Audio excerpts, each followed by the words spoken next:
जय गुरुदेव, जय सीताराम, राधे राधे। एक बार फिर पुनः मैं आप सबका स्वागत करता हूं अपने YouTube channel Pandit Gaurav Sodiyal knowledge for all पे। इसी तरह आप सबका प्यार बना रहे। जैसे कि आप सब लोग जानते हैं कि हमेशा जब भी मैं आता हूं आप सबके सामने तो एक नए टॉपिक के साथ आता हूं। इस बार भी एक बिल्कुल नया टॉपिक कि अधिक मास क्या होता है, इसका वैज्ञानिक आधार क्या है, इसका शास्त्रों में वर्णन क्या है और इस साल अधिक मास कब पड़ा है, ये सारी बातें इस वीडियो में लेके आया हूँ। तो वीडियो पूरी देखें और अंत तक देखें और शेयर अवश्य करें अपने दोस्तों और घर वालों के साथ। और जो भी मेरे इस YouTube चैनल पे नया आ रहा है वो नीचे बेल आइकन शो होता है वीडियो के नीचे, वो अवश्य दबा दे उस घंटी को और उसका जो नोटिफिकेशन है वो ऑल पे लगा दे, जिससे कि मेरी हर आने वाली वीडियो की जानकारी सबसे पहले आपको मिलती रहे। इसके साथ ही परमपिता परमेश्वर से यही कामना है कि आप सब लोग स्वस्थ और कुशल रहें। तो आइए चलते हैं, अधिक मास का वैज्ञानिक आधार क्या है और कब ये लग रहा है। इस बार का जो अधिक मास है वो 18 सितंबर 2020 से लेके 16 अक्टूबर 2020 तक रहेगा। अधिक मास का कोई अधिपति नहीं होता, लेकिन हमारे शास्त्र में इसे भगवान विष्णु का अंदर माना जाता है। इसके साथ ही अधिक मास को मल मास, पुरुषोत्तम मास कहा जाता है। आइए अब चलते हैं, जो इसका वैज्ञानिक आधार है वो क्या है। हमारे हिंदू पंचांग के अनुसार और ज्योतिष के अनुसार 12 राशियां होती हैं, जैसे कि मेष, वृषभ, मिथुन, कर्क, सिंह, कन्या, तुला, वृश्चिक, धनु, मकर, कुंभ और मीन। ये 12 राशियां सूर्य के चक्कर लगाती हैं और प्रत्येक राशि एक माह लेती है सूर्य के चक्कर लगाने में। इसके साथ ही जो इनका टोटल समय होता है वो होता है 365 दिन और 6 घंटे का। कितना समय 12 राशियों को लगता है सूर्य के चक्कर लगाने में। इसके साथ ही चंद्रमा है वो भी सूर्य के चक्कर लगाता है, लेकिन जो उसकी गति है वो 12 राशियों से थोड़ी तेज होती है, क्योंकि जो उसका दिन है चंद्रमा का सूर्य के चक्कर लगाने का वो 29 दिन 14 घंटे और 54 मिनट है। और जो पूरी परिक्रमा लगाता है उसका जो एक साल है वो है 354 दिन। 354 दिन में चंद्रमा सूर्य की पूरी परिक्रमा कर लेता है। अगर आप 365 में से 354 माइनस करेंगे तो 11 दिन शेष रह जाते हैं।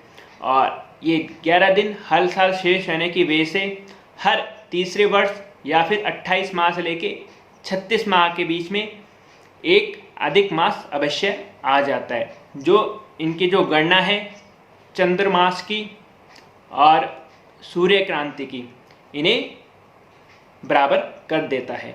ये तो हो गया हमारा वैज्ञानिक आधार। और बोला तो ये भी जाता है कि जब मल मास होता है या अधिक मास होता है उस समय में सूर्य की जो सूर्य संक्रांति है वो 2 पड़ती है या फिर 6 हो जाती है। आइए अब चलते हैं इसके शास्त्रीय तरफ, जो वर्णन है वो क्या है। हिरण्यशिपु नाम का एक दैत्य था और वो तपस्या करता है ब्रह्मा जी की, और ब्रह्मा जी उसकी तपस्या से खुश होकर उसके सामने प्रकट हो जाते हैं और उसे बोलते हैं कि तुम्हें क्या चाहिए वो मांगो।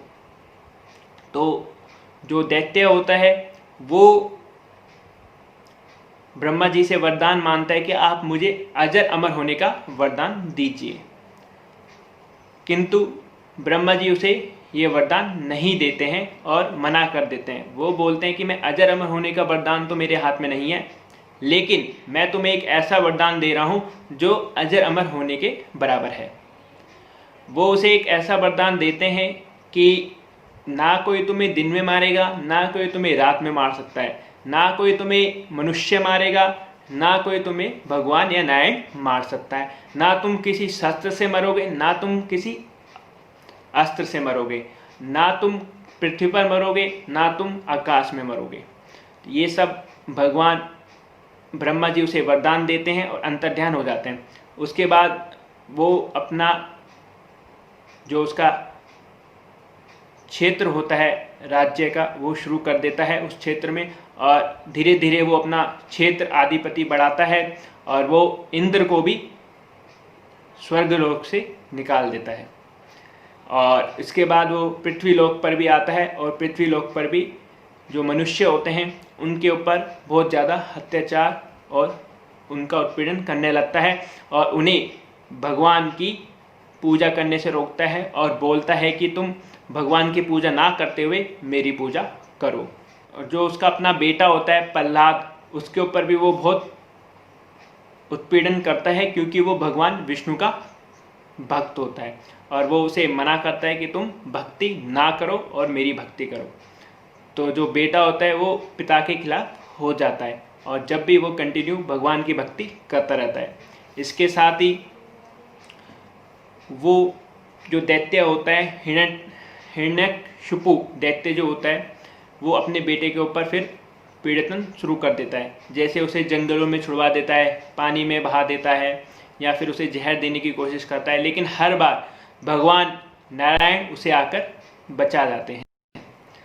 तो एक बार भरी सभा में जब दैत्य अपने बेटे प्रहलाद को ही सदा दे रहा था तो जो उनका बेटा होता है प्रहलाद वो एक खंबे में चिपक कर ही भगवान नारायण का ध्यान शुरू कर देता है उस खंबे से चिपक कर। और जब वो दैत्य हिरण्यकशिपु होता है जो वो बोलता है कि तुम्हारा जो भगवान है वो मेरे साथ और लड़ाई भी नहीं कर सकता क्योंकि मुझे ब्रह्मा जी का वरदान प्राप्त है। जब भगवान नारायण उस खंबे के रूप से प्रकट होते हैं और नरसिंह अवतार लेते हैं, और नरसिंह अवतार वो ऐसा लेते हैं कि उनका आधा शरीर पत्थर का होता है और आधा शरीर शेर का होता है, और उन दोनों के बीच फिर घमासान युद्ध शुरू हो जाता है। जब घमासान युद्ध शुरू हो जाता है तो जब दैत्य अपनी हार निकट देखता है तो वो हंसने लगता है कि तुम भी मुझे नहीं मार पाओगे, मुझे ब्रह्मा जी का वरदान प्राप्त है। तो जो नरसिंह भगवान होते हैं वो बोलते हैं कि तुम ब्रह्मा जी का जो वरदान है वो याद करो। तो ब्रह्मा जी का वरदान वही था कि ना कोई तुम्हें दिन में मार सकता है ना कोई तुम्हें रात में मार सकता है, तो मैं तुम्हें गोदरी समय में मार रहा हूँ। मतलब कि ना तो दिन है ना रात है, मतलब सायंकाल में जब रात्रि का पहर टच करता है और दिन छुप रहा होता है उसे गोदरी समय बोलते हैं, तो उसमें मैं तुम्हारा वध कर रहा हूँ। इसके साथ कि ब्रह्मा जी ने ये बोला था कि ना कोई तुम्हें अस्त्र से मार सकता है ना कोई तुम्हें शस्त्र से मार सकता है, तो मैं तुम्हें अपने नाखून से मारूंगा। और ब्रह्मा जी ने ये भी बोला था कि ना तुम पृथ्वी पर मरोगे ना तुम आकाश में मरोगे ना तुम किसी स्थान पर मरोगे, मैं तुम्हें अपने जंघाओं पर मारूंगा। वो ये भी बोलता है कि मुझे ये भी वरदान है कि कोई मुझे महा में भी नहीं मार सकता। तो भगवान नरसिंह उससे बोलते हैं कि ये मलमाच चरा है, इसका कोई अधिपति नहीं है। तो आप ये सारी बातें देख सकते हैं। और भगवान नरसिंह ने उसका अपने नाखूनों से उसका वध करा और अपनी भक्ति रक्षा करी। तो इसलिए भी ये भी बोला जाता है कि कभी भी किसी चीज़ पर घमंड ना करो। कोई भी चीज़ आपके अंदर कोई क्वालिटी है, कोई ज्ञान है या फिर कोई नया जो भी अच्छे तरक्की कर जाता है वो कभी अपने ऊपर घमंड ना करें। अगर आप घमंड करोगे तो नहीं है और वो डाउनफॉल आ सकता है, आएगा अवश्य। इसलिए हमेशा यही बोला जाता है कि घमंड किसी भी चीज़ का ज़्यादा अच्छा नहीं होता, चाहे वो किसी भी चीज़ का हो। तो इसलिए घमंड ना करें। और जो अधिक मास है उसमें हमारे शुभ कार्य हैं वो वर्जित रहते हैं, जैसे विवाह, नींव रखना, किसी व्यापारिक स्थान की नींव रखना, ये सारे काम वर्जित रहते हैं। और इसमें दान, पुण्य और अनुष्ठान का बहुत महत्व है, तो ये सब आप करा सकते हैं। ये जो मास है ये हमें ये सिखाता है कि कभी भी जो भी आपके अंदर क्वालिटी है, या आप धनवान व्यक्ति हैं, या आप अच्छे जानकार हैं, कभी भी किसी चीज़ का मिसयूज़ ना करो और उसका अहम अपने अंदर लेके मत आओ। अगर आपके पास ज्ञान ही है तो उस ज्ञान को बांटो, जितना हो सके तो बांटने से वो बढ़ेगा ही, कम नहीं होगा। तो भगवान नारायण इसके आदिपति माने जाते हैं मल मास के, और ये मल मास हर तीसरे वर्ष आता है। ये हमारा जो वैज्ञानिक आधार है, लेकिन जो शास्त्र बोलता है वो इसलिए बोलता है ये मल मास इसलिए बना उस दैत्य का वध करने के लिए।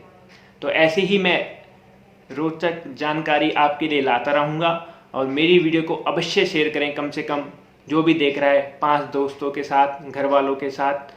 और इस चैनल को हमें बहुत लंबा लेके जाना है और मुझे उम्मीद है कि आप लोग अवश्य शेयर करेंगे, और ये जल्दी ये समय भी जाएगा, पूरा विश्वास है। थोड़ा धैर्य रखें। जय गुरुदेव, जय सीताराम, राधे राधे।